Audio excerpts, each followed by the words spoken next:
Hey guys, எல்லோரும் எப்படி இருக்கீங்க? இது என்னோடய ஃபஸ்ட்டு வீடியோ.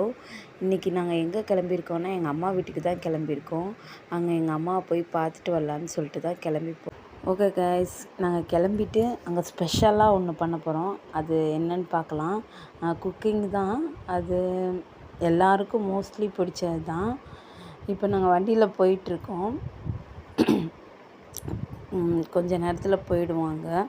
போன பிறகு அங்கே என்ன ஸ்பெஷல் ஃபுட் என்ன பண்ண போகிறோன்னு சொல்லி பார்க்கலாம். ஓகே கைஸ், இங்கே வந்தாச்சு எங்கள் அம்மா வீட்டுக்கு. இப்போ என்ன செய்ய போகிறோன்னா பிரியாணி தான் பண்ண போகிறோம். எல்லாருக்கும் தெரிஞ்சது தான்.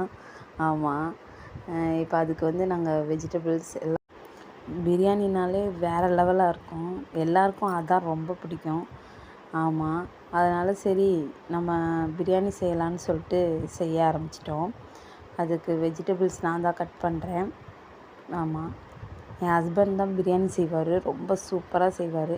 ஆனால் அந்த பிரியாணி செய்கிற வீடியோ வந்து நாங்கள் எடுக்கலை, எங்களால் எடுக்க முடியல. ஆமாம், சிக்கன் வந்து 1 kg வாங்கினோம். அதை ஃபஸ்ட்டு இப்போ வந்து க்ளீன் பண்ணி வச்சுருக்கோம்.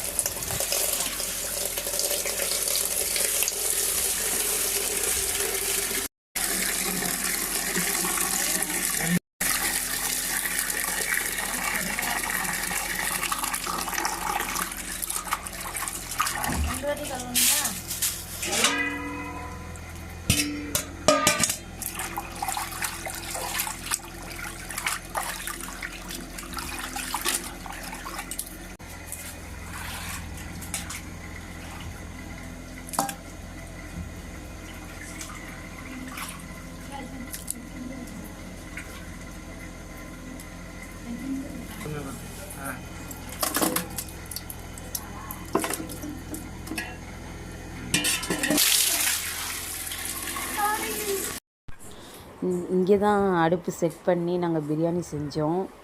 பிரியாணி செஞ்சாச்சு. ஏன்னா செஞ்ச வீடியோ நாங்கள் எடுக்க முடியல, அதனால் பிரியாணி செஞ்சாச்சு. எப்படி இருக்குன்னு பாருங்கள். நல்லா சூப்பராக டேஸ்ட்டாக வந்திருந்தது ஃப்ரெண்ட்ஸ். ஆனால் கண்டிப்பாக உங்களுக்கு இன்னொரு நாள் வந்து பிரியாணி வந்து எப்படி செய்கிறது அப்படின்னு சொல்லிட்டு நான் வந்து உங்களுக்கு அந்த வீடியோ போடுறேன். ஆனால் என் ஹஸ்பண்ட் வேறு லெவலில் பண்ணியிருந்தார். சூப்பராக இருந்தது. ஆமாம், நீங்களுமே செஞ்சு ட்ரை பண்ணி பார்க்கலாம். எல்லாருமே சாப்பிட்டோம். சூப்பராக இருந்தது. இங்கே பாருங்கள், எல்லாருக்கும் சாப்பிட்டுக்கிட்டு இருக்காங்க. ஆனால் சாப்பிட்ட எல்லாருமே சூப்பராக இருக்குது, செமையாக இருக்குது, நல்லா செஞ்சுருந்தீங்க, இந்த மாதிரி சாப்பிட்டதில்லை அப்படின்னு சொல்லி சொன்னாங்க. ஆமாம், எல்லாமே எக்கு பாயில் பண்ணியாச்சு. அதுக்கப்புறம் தயிர் பச்சடி, அந்த தயிர் வெங்காயம் எல்லாமே செஞ்சோம். ஆனால் ஒன்று பண்ணலை, பிரெட் அல்வா மட்டும் செய்யலை. ஆனால் நெக்ஸ்ட் டைம் வந்து பிரெட் அல்வா செஞ்சு ட்ரை பண்ணணும். இப்போ இந்த பிரியாணி பாருங்களேன், அப்படியே அவ்வளோ அழகாக புழுன்னு, ஆனால் நல்லா உதிரியாகவே வந்திருந்தது. குழஞ்சி வராமல் நல்லா சூப்பராக வந்திருந்தது. செமையாக இருந்தது. ஓகே ஃப்ரெண்ட்ஸ், நீங்கள் இப்போ வந்து இதுதான் என்னோடய ஃபஸ்ட்டு வீடியோ.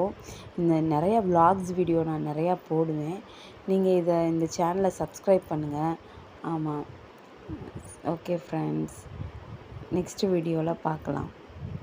ஓகே ஃப்ரெண்ட்ஸ், இந்த வீடியோ உங்களுக்கும் பிடிக்கும்னு நான் நினைக்கிறேன். நெக்ஸ்ட் வீடியோ பார்க்கலாம்.